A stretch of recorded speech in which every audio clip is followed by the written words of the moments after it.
Always a pleasure to see Mr. Armie Hammer and Timothy. It's great to be. Hey, first time here, so Hi, Josh. hopefully you'll be saying that a year from now. But you guys seem to know each other very well. We go way back. I'm very excited about this amazing movie. Call Me by Your Name first debuted at Sundance. I didn't get a chance to see it there. I recently caught up with it, and as you well know, it's been touching a chord with audiences since January. Just give me a sense of, like, as the months kind of pile in and more people see it. Are you continually kind of reinvigorated and excited as, like, more people get exposed to it and it seemingly works for everybody? This is a good ride? Yeah, I think that's exactly it. And if anything, there's been a little bit of a summer wait, just anticipating Toronto specifically, but also just this process now to get it out there and promote it and talk about it. Because we did it at Sundance in Berlin, but then it was like a 4-month wait. So I've been itching to get this stuff going. Nice. I mean, for you, Armie, you've done obviously all manner of film. I'm a big fan of this director's work. Luca's a genius. What he brings to it, truly. So you sign on to something like this, and you're in good hands. But just give me a sense of, like, when you saw the finished product and when it started to screen, like, how gratified and excited, or what the emotions were in terms of what the finished product was. It's funny. I've never actually watched any project that I've been in and been satisfied or relieved or happy or excited. I'm always just like, ugh, why did I do it like that? Or, why did I stand like that? And why am I saying that like that? So for me, it's always a process of, like, self-loathing more than anything else. Yeah, it's healthy. Normal for an actor, though. Sure, I guess. Yeah. So, but for this one, is it a little bit different? Are you able to kind of appreciate it because it's even beyond, like, forget your performance? Yeah. It's work. It works. As a film. I'm able to sort of. I watch this movie and what I see are sort of the base underlying emotions that every single human being feels. So it doesn't, like, you can watch this movie and regardless of your orientation or identification or whatever, or whoever you're with at the theater, when you watch this and see two people purely and organically and without tension or punishment, you see two men just fall in love with each other. Regardless of who you're with, it will remind you of the first time you fell in love or got a crush on somebody or fell in love with somebody and that person broke your heart or whatever. Like, those things that make us all human, that we've all experienced. You see it here in a way that might challenge your perspective, which I think is a good thing.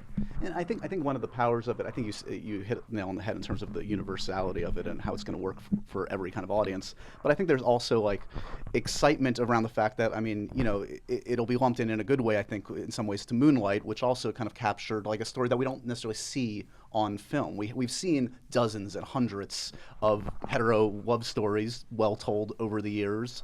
And the fact that this one isn't that, you can count on one hand, I feel like, films of this that tell this story in this way. And that's got to feel gratifying that you guys are making something that transcends and works with every audience. That's exactly it.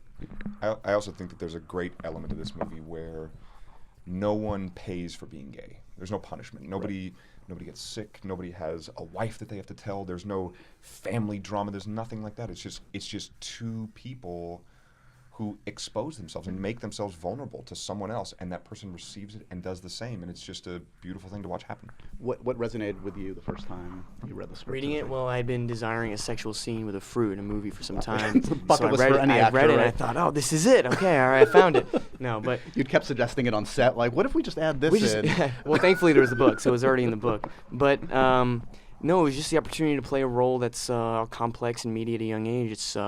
It's rare to find young characters that have the weight of the universe on their shoulders or something, or suddenly have it when their eyes fall on what is a person of interest at first, and then what is a first love, what blossoms into a first love. So you mentioned the scene. I wasn't even going to bring it up, but I'm sure it comes up in conversation because it is like I can't remember another scene quite like that in a film I've seen. American Pie. There you go. That's true. Wow, tonally that could not be more. Every 15 or 20 years, there's a classic fruit sex scene, right? Mm-hmm. Is that one of the more odd days of shooting? You know what? I guess as an actor, you always look to your director at the top of the morning, so you kind of gauge what mood they're in, see how they're doing. And I just saw how Luca was that day, and he wasn't treating it with any ceremony. He just treated it like any other day. So by the time we got around to shooting it, it just felt like a scene with dialogue or a breakfast scene. It just felt like anything else. And if he had treated it differently, I would have been shaking during that whole scene. Well, it's interesting. I mean, you describe it like that, and working with Luca. Like if I were to describe the film, I'd say it's like more sensual than like sexual, right? Like it's not like hugely graphic or anything, but it kind of like permeates with sensuality. Yeah, and I throughout. think that helped free us up both sensually and sexually. Is that it's never salacious. It's never exploitative. Those moments serve the love story. It's Yeah. not a film about that. I would think spending a summer in Italy is a pretty good way to work for a living. It's better than a sharp stick in the eye, that's for sure. Fair enough. Who does that for a living? That was his old job. You don't know about Armie's Okay, old all right, career? yeah, no, Lumberjacks. I haven't heard anything about that. No, I haven't gotten into that yet. Oh, what are you going to take away from the memories of shooting this one beyond what occurred on set? Was it sort of just an idyllic kind of? Man, an awesome friendship with Armie, an awesome friendship with Luca, and just Armie's already gotten the chance to go back to Kramer. I haven't been able to be there yet or go back yet, but just a as immersive an experience as I think I'm ever going to get acting. How did you two have time to kind of like meet before you got on set and kind of figure this relationship out? Yeah, that was one of the great gifts that came from this movie. I mean, I feel like there were so many great gifts in the process of making this movie. But one of them was the fact that we did get time together. I showed up in Crema, and Timmy had already been there for a month, learning how to play the guitar and working on the piano and working on his Italian and all that stuff. So I show up to this little tiny town where nobody else speaks English, and it's Timmy, and we're there, and we're supposed to make this movie together, which is already like a great bond between two people. And then we just got to spend so much time together. We would work together all day, and then at night we'd probably, Friendly Italian hours, yeah. So you're done pretty early, which is Nice. great. They want to work about 8 to 9 hours a day, which is fantastic. And then you go to dinner, and then we'd go back to his place, or we'd go back to my place, and we'd rehearse and talk about the next day, what we were going to do, what our plans were, and then maybe watch TV, listen to some music, do whatever, go ride our bikes around the town square. We got so much time together, and it built such a feeling of safety and trust that regardless of whatever we had to do and whatever ways we were challenged or pushed in the process of filming, it felt like we were going through it together, which was really nice. It's awesome. As you sat down, I mentioned that I've seen one of your other films here at TIFF, which is Lady Bird, which is And he's got 3. He's got Hostels, Scott Cooper, great filmmaker. 3 and films this year. Man of the year. You've had multiples. Last year was Free Fire. Last year was that 2 years ago? I Yeah, can't even keep Free it. Fire. Birth of a Nation. No, it wasn't. It was Free Fire. It was Nocturnal Animals, and I think this one at Sundance. There you go. So nothing to slouch, be shameful of. Passing on the mantle. It's right. Yeah. Right. So just talk to me about. You're having some really cool opportunities Oh, yeah. come your way right now. I know a Woody Allen film. Right. Is that going to be the next thing you shoot? I think so, yeah. That's amazing. So you're a New Yorker. I'm a New Yorker. Oh, nice. Where are you from? The mean streets of the Upper West Side. Oh, I love that you said it that way, because I actually know a guy that's from the Upper West Side that bills it the same way, but is not being comedic about it. He's actually an actor. So is that a bucket list kind of thing to get to work out with Woody? That's exactly it, and to be able to tell a New York story in the tradition of Manhattan or Annie Hall, and also the opportunity to work with Elle Fanning now and Selena Gomez and Yeah. Jude Law. These are like titans of my age group. So Right. I'm like pinching myself there, and I mean this whole experience in Toronto has just been tremendously overwhelming too. Have you met Elle or Selena before? Are you a fan of Selena's music? I or? just met them the other day, and I He was sings Selena Gomez songs all day. That's not I true. mean, well, That's even not true. before he signed on for the movie, No, he was no. literally like all day. no, Do no, you no. guys do a duet of Selena? What's your favorite? Yeah, Selena Come on, no, ready? no. Do your That's not favorite true. one. Ready? 1, No, 2, 3. No. And the tape cuts out. Yeah. Okay. Nice. Mic drop. Yeah.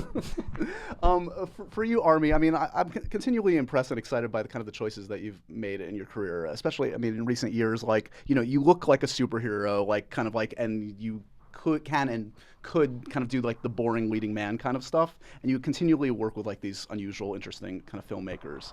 Is that something that like, has there been a conscious kind of like decision in recent years in the way you approach material and the way you're choosing projects? You know what? Yes and no is sort of like the short answer for that. I got a chance to make some great projects within the studio system, and I had a great time. But I really at that time was choosing to work with directors. I got to work with some amazing people, whether it be David Fincher, Clint Eastwood, Guy Ritchie. I got to work with some really great directors. But then I was like, you know what? I want to try and do it a little differently. I still want to work with great directors, but I want to be challenged more. I want to struggle through one of these things, like that kind of thing. And it's been great to get to do the opposite side of the pendulum swing and do these small movies. I mean, I recently did a movie where I got paid literally nothing, and it was incredibly rewarding. I'm sure you get these sent to you every day. You're gonna probably hate me for showing them to you, but they're fan art of. Oh, let's see it. Okay, so Oh, I thought it was gonna be like Us. Oh yeah, no, I don't want to see that. What about this one? Does this one make you feel any happier? What do you make when you see things like that? I feel like that's something like Freddie Mercury would wear. You know? You look very cool. You could pull off the Green Lantern thing. Oh boy. What do you think? Oh boy. I think that whoever did that did a very fantastic job. Are you open That's to the those safe kind answer. of things at this point, or are you kind of like, as you said before, kind of like interested in different kinds of things? Josh, I'm a complete whore. I will work with anybody for anything. Like, if you have a job for me, I'll take it. Sold. Okay. I'll get my script out. Congratulations on the new film, guys. I'm excited for more audiences to see it. It's truly a very powerful and special piece of work. Hey, this It's is great really to cool to meet you, man. and it's so cool to get to hold this. Thanks, buddy. Put it in your pocket. Put it in your pocket. No. Thanks, buddy. Good to see you. you. As always. Yeah.